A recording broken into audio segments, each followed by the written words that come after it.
ಇನ್ನು ಮುಂಡಕ್ಕೈ ಗ್ರಾಮ ಇದೆಯಲ್ಲ, ಈ ಮುಂಡಕ್ಕೈ ಗ್ರಾಮ ಅಕ್ಷರಶಃ ಸ್ಮಶಾನದ ರೂಪದಲ್ಲಿದೆ ಇವಾಗ ಸದ್ಯಕ್ಕೆ. ಅಲ್ಲೊಂದು ಗ್ರಾಮ ಇತ್ತು, ಜನ ವಾಸ ಮಾಡ್ತಾ ಇದ್ರು ಅನ್ನೋದು ಒಂದು ಚೂರು ಕೂಡ ಕುರುಹು ಇಲ್ಲ ಅಲ್ಲಿ, ಹಾಗಿದೆ.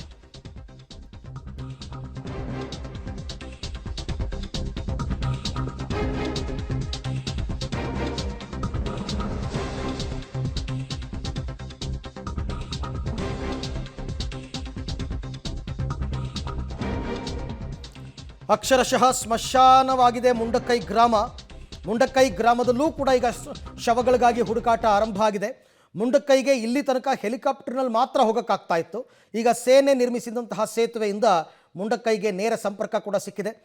ಮುಂಡಕ್ಕೈ ಗ್ರಾಮಕ್ಕೂ ಕೂಡ ನಮ್ಮ ಪ್ರತಿನಿಧಿಗಳು ಹೋಗಿದ್ದಾರೆ, ಅಲ್ಲಿಂದಲೂ ಪ್ರತ್ಯಕ್ಷ ವರದಿಯನ್ನು ಕೊಟ್ಟಿದ್ದಾರೆ. ಇಷ್ಟು ದಿನ ಅಲ್ಲಿ ಹೋಗೋಕ್ಕಾಗ್ತಿರ್ಲಿಲ್ಲ.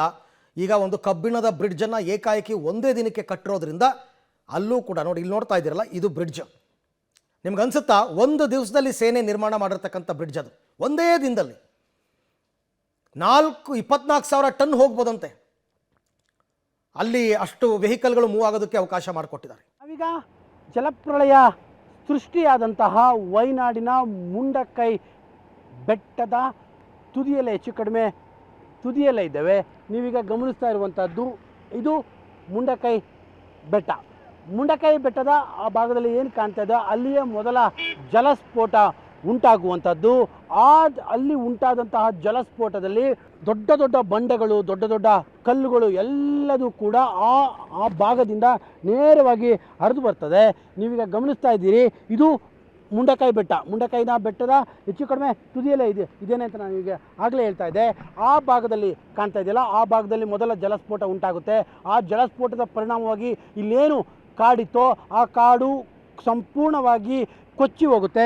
ಕಾಡಿನ ಜೊತೆಗೆ ಬಂಡೆಗಳು, ಮರಗಳ ಜೊತೆಗೆ ಬಂಡೆಗಳು ಎಲ್ಲವೂ ಕೂಡ ಕೊಚ್ಚಿ ಬರ್ತವೆ. ಕೊಚ್ಚಿ ಬಂದು ಈಗ ಈ ರೀತಿಯಾಗಿ ದಾರಿ ಮಾಡಿಕೊಳ್ಳುತ್ತೆ. ಆ ಜಲಪ್ರವಾಹ ಈ ರೀತಿಯಾದಂತಹ ದಾರಿಯನ್ನು ಮಾಡಿಕೊಂಡು ನೇರವಾಗಿ ಅದು ನುಗ್ಗುವಂತಹದ್ದು ಚೂರಲ್ಮಲೆ ಗ್ರಾಮಕ್ಕೆ. ಮುಂಡಕ್ಕೈಗೆ ಮುಂಡಕ್ಕೈ ಬೆಟ್ಟಕ್ಕೆ ಹೊಂದಿಕೊಂಡಂತೆ ಇರುವಂತಹ ಚೂರಲ್ಮಲೆ ಹೀಗೆ ನೇರವಾಗಿ ಇಲ್ಲೆಲ್ಲದೂ ಕೂಡ ಕಾಡಿತ್ತು. ಈ ಕಾಡನ್ನು ದಾಟಿಕೊಂಡು ಬಂಡೆಗಳ ಸಮೇತ ನೀರು ಬಂಡೆಗಳನ್ನೇ ಹೊತ್ತುಕೊಂಡು ಚೂರಲ್ಮಲೆ ಅಂಗಳಕ್ಕೆ ತೆಗೆದುಕೊಂಡು ಹೋಗುತ್ತೆ. ಪರಿಣಾಮವಾಗಿ ಚೂರಲ್ಮಲೆ ಗ್ರಾಮ ಸಂಪೂರ್ಣವಾಗಿ ನಿರ್ನಾಮವಾಗಿರುವಂಥದ್ದು. ನಿಮಗೆ ಏನು ಎಕ್ಸಾಕ್ಟಾಗಿ ಯಾವ ಪ್ರದೇಶದಿಂದ ಏನಾಯಿತು ಅನ್ನುವಂಥದ್ದನ್ನು ತೋರಿಸುವಂಥ ದೃಷ್ಟಿಯಿಂದಾಗಿ ನಾನು ನಮ್ಮ ಕ್ಯಾಮ್ರಾಮನ್ ಕಾರ್ತಿಕ್ ಈ ಮುಂಡಕ್ಕೈ ಬೆಟ್ಟವನ್ನು ಹತ್ತಿದ್ದೇವೆ. ಇವತ್ತು ಏನು ಸೈನಿಕರು ಒಂದು ತಾತ್ಕಾಲಿಕವಾದಂಥ ಬ್ರಿಡ್ಜನ್ನು ನಿರ್ಮಾಣ ಮಾಡಿದರು. ಆ ಬ್ರಿಡ್ಜಿನ ಸಹಾಯದಿಂದಾಗಿ ನಾವಿವತ್ತು ಮುಂಡಕ್ಕೈ ಅರಣ್ಯ ಪ್ರದೇಶದ ವ್ಯಾಪ್ತಿಗೇ ಬಂದುಬಿಟ್ಟಿದ್ದೇವೆ. ನಾನೀಗ ನಿಂತಿರುವಂತಹ ಪ್ರದೇಶ ಏನಿದೆ, ಇಲ್ಲಿ ಸೋಮವಾರದ ಸಂಜೆವರೆಗೂ ಕೂಡ ಕಾಡಿತ್ತು.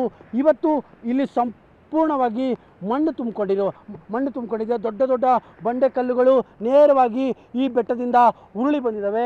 ಆ ಭಾಗದಲ್ಲಿ ಗಮನಿಸ್ತಾ ಇದ್ದೀರಲ್ಲ, ಇದೆಲ್ಲದೂ ಕೂಡ ಅರಣ್ಯದಂತೆ ಇದ್ದಂಥ ಪ್ರದೇಶ. ಆ ಕಡೆ ಭಾಗದಲ್ಲಿ ಏನು ನೀವು ಅರಣ್ಯ ಕಾಣ್ತಾ ಇದ್ದೀರೋ ಅದೇ ರೀತಿಯಂಥ ಸಮತಟ್ಟವಾದಂತಹ ಅರಣ್ಯ ಇಲ್ಲೂ ಕೂಡ ಇತ್ತು. ಈಗೇನು ಈ ಅರಣ್ಯ ಭೂಮಿ ಮರಗಳು ಕಾಣ್ತಾ ಇದೆಯೋ ಅಷ್ಟರ ಲೆವೆಲಿನ ಅರಣ್ಯ ಇಲ್ಲಿತ್ತು.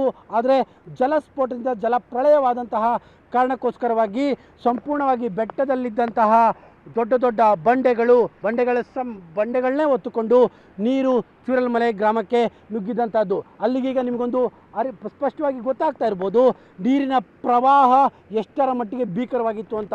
ಇಡೀ ಬೆಟ್ಟವೇ ಜಾರಿದೆ ಆ ನೀರಿನ ರೌದ್ರತೆಯಿಂದಾಗಿ. ಏನದಾದರೆ ಎಷ್ಟರ ಮಟ್ಟಿಗೆ ಕೊರಕಲು ಉಂಟಾಗಿದೆ. ಚಿಕ್ಕದೊಂದು ಕೊರಕಲು ಉಂಟಾದ್ರೇ ನಮಗೆ ದೊಡ್ಡ ಮಟ್ಟದ ಕಷ್ಟ ಉಂಟಾಗುತ್ತೆ. ಇದು ಏನು ಕಿಲೋಮೀಟರ್ ಗಟ್ಟೆಯ ಕೊರತ ಇದು. ಹೀಗಾಗಿಯೇ ಆ ಭಾಗದಲ್ಲಿ ಉಂಟಾದಂಥ ಜಲಸ್ಫೋಟ ಸಂಪೂರ್ಣವಾಗಿ ಇಡೀ ಭಾಗದಲ್ಲಿರುವಂತಹ ಕಲ್ಲುಗಳನ್ನೆಲ್ಲ ಕೊಚ್ಚಿಕೊಂಡು ನೇರವಾಗಿ ಚೂರಲ್ಮಲೆ ಗ್ರಾಮಕ್ಕೆ ಹೋದಂಥ ನೋಡಿ, ಗಮನಿಸ್ತಾ ಇದ್ದೀರಿ ಕಲ್ಲುಗಳ ರಾಶಿ ಎಷ್ಟರ ಮಟ್ಟಿಗೆ ಬಿದ್ದಿದೆ ಅಂತ. ಇಲ್ಲಿಂದ ಕಲ್ಲುಗಳು ಇನ್ನು ಚೂರಲ್ಮಲೆ ಗ್ರಾಮ ಇರುವಂಥದ್ದು ಇಲ್ಲಿಂದ ಹೆಚ್ಚು ಕಡಿಮೆ ಒಂದು 10 ಕಿಲೋಮೀಟರ್ ಅಂತೂ ಆಗುತ್ತೆ. ಯಾಕಂದರೆ ಬೆಟ್ಟದ ಪ್ರದೇಶ ಇದು. ಹೀಗಾಗಿ ಅಲ್ಲಿಯ ತನಕವೂ ಕೂಡ ಈ ಕಲ್ಲುಗಳು ವಿಸ್ತರಣೆ ಆಗಿದೆ. ಇಷ್ಟರ ಮಟ್ಟಿಗೆ ಜಲಪ್ರಳಯ ಈ ಭಾಗದಲ್ಲಿ ಉಂಟಾಗಿದೆ. ಈ ಜಲಪ್ರಳಯ ಉಂಟಾಗಿರುವಂತಹ ಪರಿಣಾಮವಾಗಿ ಚೂರಲ್ಮಲೆ ಗ್ರಾಮ ನಿರ್ನಾಮವಾಗಿರುವಂಥದ್ದು. ನಿಮಗೆ ಯಾವ ಪ್ರದೇಶದಿಂದ ಏನಾಯಿತು ಅನ್ನೋಂಥದ್ದನ್ನು ತೋರಿಸುವಂತಹ ದೃಷ್ಟಿಯಿಂದಾಗಿ ನಾವಿವತ್ತು ಮುಂಡಕ್ಕೈ ಕಾಡಿನ ಪ್ರದೇಶಕ್ಕೆ ಕೂಡ ಬಂದಿದ್ದೇವೆ. ಕ್ಯಾಮ್ರಾ ಪರ್ಸನ್ ಕಾರ್ತಿಕ್ ಜೊತೆ KP Nagaraj, public TV, Mundakkai.